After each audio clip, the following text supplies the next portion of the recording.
Chapter 3 of the Book of Boba Fett is airing right now, and I can easily say that this episode is just what I was looking for. We spent more time in the present day dealing with the troubles of running a criminal empire, and overseeing elements of Mos Espa, with some hints at what might be coming down the pipeline in future chapters of the series. Greetings my young Padawans, my name is Captain Jack and welcome to Star Wars Now. The Streets of Mos Espa is the title of Chapter 3 and that makes sense, given we're watching street gangs take flight and give chase in this episode, along with a growing war in a sense. The third installment of the Book of Boba Fett is directed by Robert Rodriguez, and as expected, is written by Jon Favreau. Before we do jump into this video, use the force and hit that subscribe and like button to never miss a video for myself and the team here at Star Wars Now.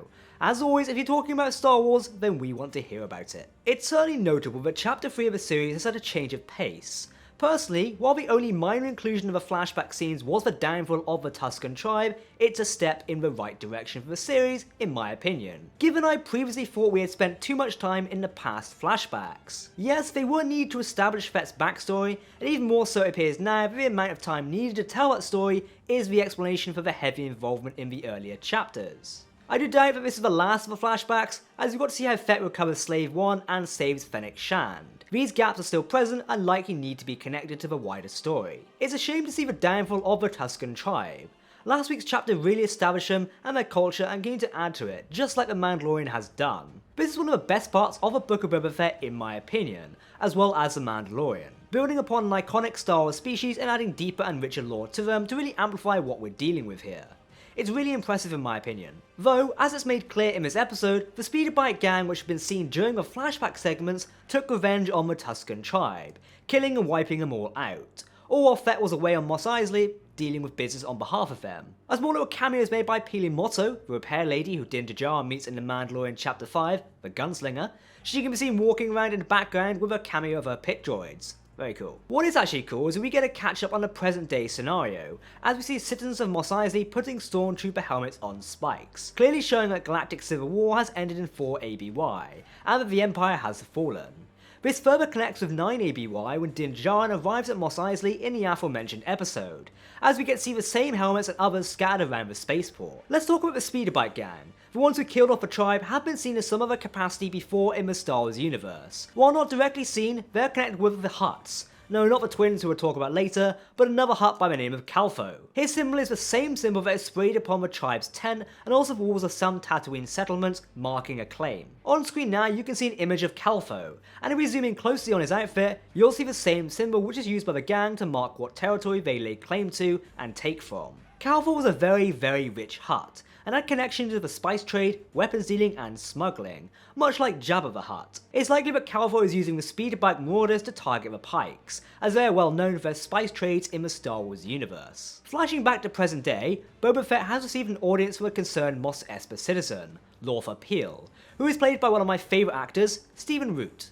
Root previously starred in a show I find fantastic, The Man in the High Castle, where he played the titular character. We also finally introduced to Sophie Thatcher's character, Drash, who is leading the young speeder bike gang. Seems we have a few of these lately. Drash's gang, while perfect for cosplaying might I add, are running amok on the streets of Mos Espa, and connect with the title of Chapter 3, but are also recruited by Boba Fett to help him take control over the territory he oversees, given how poorly Bib Fortuna actually managed Jabba's empire after the quote-unquote sail barge disaster. It's a good job Fett decided to recruit Drash and her gang, as they proved somewhat useful when Black Custon invaded Boba's palace and tried to kill him. The fight scene was tense and I was on edge, seeing this 6-foot Wookiee throw down and wipe the floor of not only Boba Fett, but also the gang as well as the Gamorrean guards. Honestly, I thought he would have won and escaped this fight. Also, where the hell was Fennec Shand? She could have woken up sooner and actually helped with the problem at hand, though dropping Kirsten into the Rancor pit does make total sense. Originally, I thought it would now be the case that Black Kirsten would be the Fett's new pet in the Rancor pit, instead of a traditional Rancor. Fett would have fed people that he did not like to the enraged Wookiee and watched as he tears them apart. Maybe that's a little dark, who knows. The twins did make their appearance again while offering cryptic messages, did also mention that they would be returned to Nal Hutta, and they were also lied to, but they do give us something new to theorise about. The Rancor that is gifted to Fett is an impressive creature, one that Fett hopes to ride. Much like others on the internet, my immediate thought was this was the same Rancor seen in the Bad Batch, aka Muchi, though I no longer think this is the case. Perhaps there's another Rancor entirely which is alluded to. Either way, I'm very much excited to see how this plays out. Seriously, give me scenes of Boba riding a Rancor through the streets of Mos Espa. Now that's the way to install fear these citizens. Is this the spot? Oh, yes. You like this, huh? Excuse me, Lord Fett. Not now, I'm busy.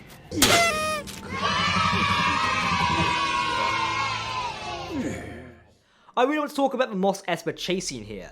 Here is where some of the best action of the show has so far kicked off in my opinion. It very much reminded me of the speeder bike attack scene in chapter 8 of The Mandalorian, otherwise known as To Nurse and Protect, with the IG droid moving through the streets of Navarro during Moff Gideon's arrival and lockdown of the port. Though, given the slow chase scene, it does show how slightly ever incompetent the mayor's major domo actually is, given he can't actually outrun the speeder gang and their flashy speeders, and they're certainly colourful if I do say so myself. It is revealed that the mayor, Mok Shaiz, is actually working and collaborating with a Pike criminal syndicate. Originally, when the twins mentioned another criminal syndicate, I thought this would be the introduction of Crimson Dawn, who are long suspected and rumoured to be making an appearance in the Book of Boba Fett.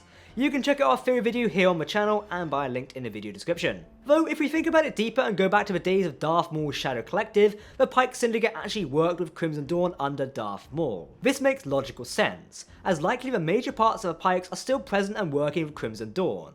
I would suspect as much. This even connects with parts of Solo: A Star Wars Story. It's nice to see Boba Fett more active in the present day in this episode. The use of the jetpack to catch up with Drash and the mayor's major domo was a nice touch, though hopefully we get to see Fett using the jetpack more often. As alluded to at the end of chapter 3, war is coming. Though the question is, will it be good for business? I really think we're going to end up linking the Pike Criminal Syndicate to Crimson Dawn, and having that revelation. Though that does remain to be seen, I doubt it's simply the Pikes doing this. The early assassins were sent by someone else, whereas Black Custom was clearly dispatched by the twins. Before we do end off this week's review, a couple of little details that you might have missed.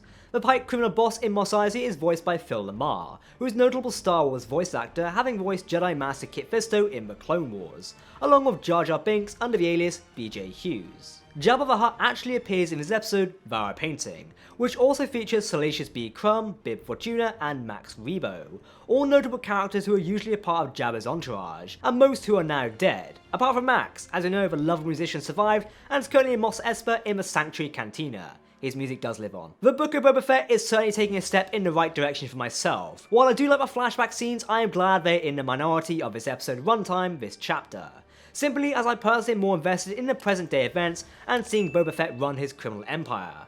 Hopefully going forward, this will be more the case, though as mentioned earlier, I still want to see him recover Slave 1. I'll also never say no to flashbacks of Kamino. That city is beautiful in 4K, no one can disagree on that. Alright Exalted Ones, that's it for myself. Do let us know what you thought of the Book of Boba Fett Chapter 3. Certainly an exciting episode, and one that has got me hyped for the show going forward, especially if we're spending more time in the present. Don't forget to hit that subscribe button to keep up to date with the latest Star Wars news, lore and more. You can also follow us on social media as well. Make sure to let us know what you think in the video comment section below, because if you're talking about Star Wars, then of course we want to hear about it. For now, I've been Jack here on Star Wars Now, thanks for watching and we'll see you next time. May the Force be with you.